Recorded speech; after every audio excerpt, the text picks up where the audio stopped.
Reklamasi merupakan suatu kegiatan yang bertujuan untuk memperbaiki atau menata kembali lahan yang telah beralih fungsi akibat dari adanya kegiatan pertambangan. Dengan kata lain, reklamasi dapat diartikan sebagai pengembalian fungsi lahan ke bentuk semula. Kegiatan reklamasi menjadi suatu kebutuhan yang sangat penting untuk dilakukan. Selain untuk mencegah timbulnya erosi atau mengurangi kecepatan aliran air limpasan, reklamasi dilakukan untuk menjaga lahan agar tidak labil dan lebih produktif. Reklamasi diharapkan dapat menghasilkan nilai tambah bagi lingkungan dan menciptakan keadaan yang jauh lebih baik dibandingkan dengan keadaan lingkungan sebelumnya.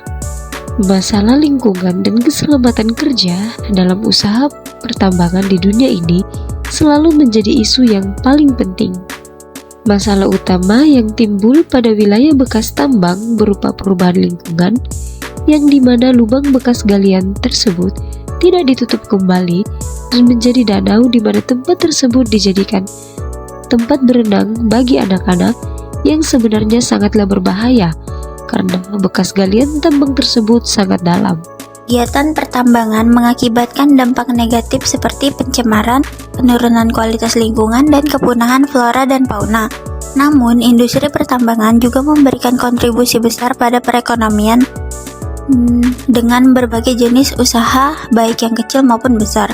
Pada dasarnya, bahan galian di Indonesia terbagi menjadi 3 golongan, yaitu golongan A, bahan galian strategis sebagai contoh, minyak bumi, gas alam, batu bara, nikel, dan timah. Golongan B, bahan galian vital sebagai contoh, tembaga, emas, dan besi. Dan golongan C, bahan galian non-strategis dan non-vital sebagai contoh, fosfat, batu permata, bentonit, pasir kuarsa, granit, pasir, batu kapur, dan marmer. Kegiatan pertambangan menimbulkan tantangan seperti penyakit akibat limbah pertambangan yang tidak terkendali, pencemaran lingkungan, dan hilangnya flora dan fauna lokal.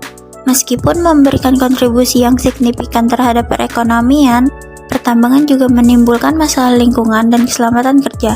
Klasifikasi sumber daya mineral di Indonesia diuraikan ke dalam 3 kelompok yang menyoroti isu-isu lingkungan dan keselamatan di area pertambangan, termasuk perubahan kimia, fisik, biologis yang berdampak pada air tanah dan air permukaan.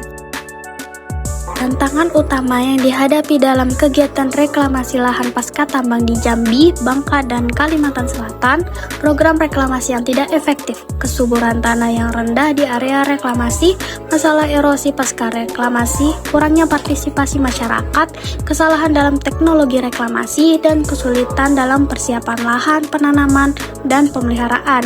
Tantangan-tantangan ini menghambat keberhasilan rehabilitasi lahan bekas tambang dan berdampak negatif terhadap lingkungan dan masyarakat sekitar.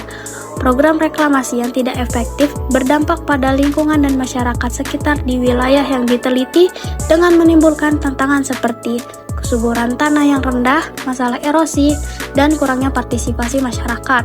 Program reklamasi yang tidak efektif mengakibatkan penurunan kualitas tanah sehingga menyulitkan tumbuh-tumbuhan untuk tumbuh subur di lahan reklamasi. Dibagi menjadi 3, proses revegetasi reklamasi lahan bekas tambang. 1. Persiapan lahan. Untuk revegetasi termasuk pengelolaan tanah, pembuatan drainase, dan perbaikan tanah. Fokus utama adalah pada tanah pucuk dan tingkat kepadatan tanah. Tanah pucuk yang bercampur dengan tanah penutup asam dapat merusak kesuburannya. Penaburan tanah pucuk dengan ketebalan 70 cm akan memudahkan penanaman ulang dengan biaya yang minimal. 2. Pelaksanaan penanaman. Penanaman dilakukan sangat musim penghujan dengan mempertimbangkan perkiraan cuaca BMKG. Teknologi memungkinkan penanaman sesuai jadwal pada musim kering dengan menggunakan alcosor digunakan sebagai penahan air dalam penanaman perusahaan perkebunan dan hutan tanaman. 3. Pemeliharaan. Untuk memudahkan pemeliharaan, pemasangan papan informasi di lokasi tanam penting. Papan informasi mencakup luas area, jarak tanam, daftar jenis pohon yang ditanam, dan rasio pohon, pionir, klimaks, MPTS. Petugas lapangan juga harus mengidentifikasi tanaman alami yang dapat beradaptasi dengan baik di area penanaman. Ini membantu mendapatkan bibit tanaman yang bisa digunakan.